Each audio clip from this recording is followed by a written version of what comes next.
If you clicked on this video, I'm guessing that you want to make more friends. Maybe you just moved to a new place and are building a community of friends from scratch. Maybe you're looking for others to share in your interests and hobbies. Maybe you're just looking for someone to talk to, someone who gets you and loves you for you.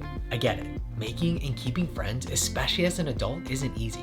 Though there's almost no skill more important for our long-term health and happiness, we're more or less left to figure out relationship building on our own. From childhood, we're taught skills like how to read, how to add and subtract, and how to problem solve, which are all important in their own right. But most of us aren't explicitly taught how to turn a stranger into a friend and how to keep that person in our life for the long term. Now, I'm no expert in relationships. I have no degree in making friends or credentials for relationship building, if such things even exist. I'm just a normal guy who's made more than a few mistakes throughout my life, especially when it comes to friendships. But despite my many failings, I find myself surrounded by the most amazing humans. Friends with different interests and hobbies, friends with different careers and goals for their lives, friends who grew up in different cultures and currently live in different cities or countries. Above all though, I have friends that are kind and loving, are amazing listeners, and push me to be a better person. Everything good in my life has come about because of those relationships. And more than anything, I genuinely want that sort of love and support for every single person. The world would be a brighter place if that were the case. There's no set formula that I've used or exact playbook that I followed to make friends. I don't even think that those exist because each friendship is a product of the unique circumstances where two people find themselves. However, there are 4 main principles that have guided me over the years and helped me make friends in so many different situations. If you follow them too, I believe that they'll help you find your people as well. In 2012, during my freshman year of college, I made this friend. For privacy's sake, we'll call him Robert. We quickly became really close, were roommates during our sophomore year, and he remained one of my best friends for years after we graduated. We took multiple trips together, had weekly calls always about our ideas and dreams, and I have him to thank for leading me down the path of self-improvement. Without his example, I would have never started learning to better myself or started imagining that my life could be anything more than working a corporate job for 40 years before retiring. The life of a YouTuber. He inspired me to pursue becoming my best self, and I knew he would be one of the people standing next to me at my wedding one day. Without a doubt, Robert is and will always be one of the most influential people in my life. He's also not someone that I'd call a friend today. At this point, we haven't spoken in a couple years, and I'm quite certain that we'll never be close again. When I reflect on what went wrong, there's something that I can finally admit. I didn't take full responsibility for making our friendship work. There's this quote from the book The Compound Effect by Dan Hardy that completely changed how I view relationships. You have to be willing to give 100% with zero expectation of receiving anything in return. Only when you're willing to take 100% responsibility for making the relationship work will it work. Otherwise, a relationship left to chance will always be vulnerable to disaster. Before reading that, I always thought that relationships were 50-50 affairs. With my friendships, I thought that I was only responsible for giving an equal amount of value to the other person as I was receiving, and vice versa. And because of that way of thinking, I've lost plenty of relationships over the years, my friendship with Robert being the one for which I have the most regret. Over the last year of our friendship, I became bitter that he wasn't giving me what I thought that I needed, frankly what I thought that I deserved. I blamed him for not reaching out as much as I did. I blamed him for not putting in as much effort. And this is the most pathetic one. I blamed him for bringing me down by not always bringing positive energy to our calls, as if it's my friend's job to always make my life better. But all of these were stories within my own head, not the objective truth. And they were all focused on what I was or wasn't receiving, and what he was or was not doing. It's obvious to me now that I didn't take anywhere close to 100% responsibility for our friendship. Because if I did, I would have focused only on my own actions, only on those things that I had the power to control. So learning from that experience, that's what I aim to do with all my relationships now, both new and old. I am responsible for everything I do, everything I choose not to do, and how I respond to everything done to me. If I want to talk to someone, it's my responsibility to introduce myself. If I want to spend time with someone, it's my responsibility to set up the meeting. If I'm having issues with a friend, it's my responsibility either to bring it up or let the issue go. And if there's something that I want, it is my responsibility to ask without having any expectation that the other person will give me what I desire. My life is no one's fault but my own. If I want to make new friends and keep existing ones, it starts by taking 100% responsibility for every single relationship. When I reflect on my life thus far, the times where I felt most lonely and been most unhappy with my relationships all have one thing in common. They were periods when I was waiting around for something to happen. In high school, when I was waiting for friends to ask me to hang out. In college, when I was waiting to be invited to a party or other fun event. Throughout my adult life, when I was waiting around for friends to call me because I had reached out the previous 5 times and told myself it's their turn to start the conversation. Obviously, I didn't yet understand that concept of taking 100% responsibility. Essentially, I was most dissatisfied when I wasn't taking action, when I wasn't taking the initiative. As a kid, it seemed to be so much easier to both make new friends and maintain existing ones. Back then, I saw my classmates every day at school and was forced to spend hours with them, giving plenty of chances for friendships to naturally form. By getting to play sports as well as the violin, I had ample opportunities to meet other kids who had at least one similar interest as me. And until the end of college, I was in virtually the same stage of life as my peers, making it relatively easy to relate. But going into the real world, things changed and friendship was no longer as easy. Friends I made in previous stages of life have moved to different parts of the world, and more unpredictable daily routines make it so that I don't see and build familiarity with the same people day in, day out. The added responsibilities of adulthood make it so that hobbies like sports teams or being in a musical group are more the exception as opposed to the norm. And the people that I meet every day are in different life stages and have different goals and aspirations. Some prioritize their kids, others their work, and others hobbies or traveling. That said, though it may be more difficult for us to make friends in adulthood, it's far from impossible, and we give ourselves the best possible chance by regularly taking initiative. But what does that mean though? How does that actually look in practice? Well, here's some ideas of taking initiative that have worked for me and may work for you as well.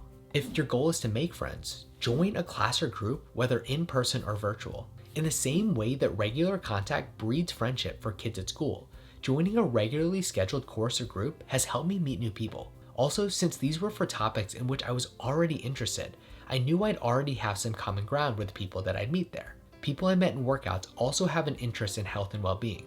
People I met while playing the violin in the church choir also have an interest in both music and faith life.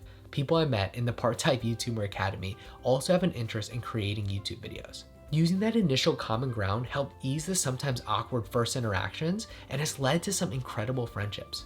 Whatever your interest, whether photography, cooking, theater, or cycling, there are others out there that share your passion, and joining a class or group is a potential way to meet them. Reach out to people online. A few decades ago, the only way to get to know people outside of our cities, towns, or countries was to physically go to new places. And while that is definitely still an option, as you all know, the internet has made it drastically easier to make friends from all over the world. Before COVID, I had a grand total of 0 friends that I met online. Now, I have monthly calls with friends in many different countries, attended a friend's wedding in London, and semi-regularly create with 2 others. Each started by taking the initiative of sending a DM or an email. However, as reaching out online can sometimes be a sketchy affair, there are 3 things that have led to the best results in my own experience. First is having an active online presence. Personally, I love reading through people's personal websites or their newsletters so that others can get to know a little bit about me whenever I reach out to determine if they think that we'd get along. The second is thinking, how can I give value to the other person, and including that in the initial message. After all, it is in giving that we receive. And third, not being deterred if the other person doesn't respond. There's literally billions of people out there, and all it takes is one good friend to completely change our lives for the better. The last method of taking initiative to make friends that I found is the most nerve-wracking, yet it's also the most simple and effective.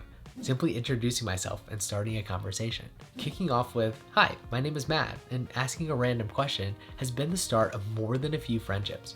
As a kid, I did this all the time, and it's been surprisingly just as effective as an adult. Whether it's with people in one of the classes you join, the baristas at the coffee shop you go to every day, or literally any place that you meet other humans, those few seconds of bravery could be the beginning of a beautiful friendship. As far as maintaining friendships or rekindling old ones, some ideas of taking initiative are reaching out to an old friend, whether by text, call, or even a letter. If I want to talk to someone, I reach out. It's as simple as that. There's never been too much time that has passed. That's just a story we tell ourselves as a reason to not put ourselves out there and risk rejection. Asking a friend to do an activity with us. Maybe they say yes, maybe they say no. Either way, by shooting our shot, we give ourselves the best possible chance of strengthening a friendship. And finally, putting something concrete on the calendar. We should do something often means that we don't actually meet up with the person until we happen to bump into them the next time, and again end the conversation with, "We should do something." Are you available for coffee on Saturday at 10 a.m. means there's a chance we will meet up with the other person for coffee on Saturday at 10 a.m. Taking initiative is not a guarantee that we'll immediately have boatloads of new friends or that our existing friendships will last forever, but it does give the best possible chance for both of those things to come true. This is the one that I still struggle with every single day, but it's also what I found to be the most important to building and maintaining the best kind of friendships, what I call true friendships, where you feel heard, feel seen, feel hopeful, feel joyful, and most importantly, feel loved, and where you make the other person feel all of those things as well. Now, I often ask myself, is it even possible to give having absolutely zero expectations? And to be honest, I'm not quite sure. More times than I can count, I give, and I know that deep down I'm expecting something from the other person, whether it be a thank you, appreciation, praise, or a reciprocal act of service. And though it's embarrassing to admit now, because it shows what a selfish person I can be, I spent most of my adult life seeking out friendships because of what I thought that I'd be able to gain from them. A friend who would help me get into a particular group, a friend who would help me to be more popular, a friend who would help me to be more respectable. But there came a point where it finally hit me that I no longer wanted to see relationships as transactions and people as objects to be discarded when I no longer had a use for them. That felt like a shitty, manipulative, and ultimately lonely way to live life. So I started attempting to give with only one goal in mind: make other people's lives better. Connecting one friend to another if I think that they might get along and not expecting even a thank you. Gifting books to friends if I think that they'd enjoy the story without carrying the expectation that they'll even read it. And the one that I think can make the biggest impact, providing a curious, listening ear without expecting that I'll have a turn to speak or that the other person will reciprocate. And even though it was so difficult at first that I felt like a fraud going through the motions, and I'm still far from perfect, focusing on the giving has helped my expectations begin to melt away, and that more than anything else has strengthened my relationships. Because deep down, I believe that we can all feel when someone is giving to us to be genuinely helpful versus when they're trying to get something from us. And I'd bet that most of us would choose to make a friend in the former camp every single time. This last one I stole from the amazing book, The 4 Agreements by Don Miguel Ruiz. In every interaction with another person, I simply aim to do the best that I can, no more and no less. Making and maintaining friendships is a continuous and never-ending process. Some days I show up energized, excited, and hopeful. Others, I'm exhausted, melancholy, and full of doubt. But either way, I try and give all that I can in every given moment. I do my best to take complete responsibility. I do my best to take initiative and to take action. I do my best to give and give and give without any expectation in return. And though my efforts never have been and never will be perfect, they're better than if I only thought about trying. Because as Robin Sharma wrote in the 5 a.m. Club, ideas are worth nothing unless backed by application. The smallest of implementations is always worth more than the grandest of intentions. We're often so hard on ourselves, but the reality is there's very few mistakes that cannot be corrected. The only real mistakes are not trying the best that we can, or even worse, not trying at all. So I encourage you, put yourselves out there, my friends, and do your best. I think once you do, you'll be pleasantly surprised with the results. As I said at the beginning, friendship is not an exact science, and there's never any guarantees whenever we're dealing with other humans. However, these principles have absolutely changed my life and my relationships for the better. And I have a feeling that if you follow them to the best of your ability, they can do the exact same for you. Now, if this sort of content vibes with you, I would encourage you to hit the subscribe button. I'm on a mission to help 1 million people make a true friend, so I'll be making plenty more videos about how we build and maintain relationships moving forward. It would be amazing to have you along in the journey. Either way though, I'm sending you so much love today, my friends. I hope that today you have the best day ever. Bye now.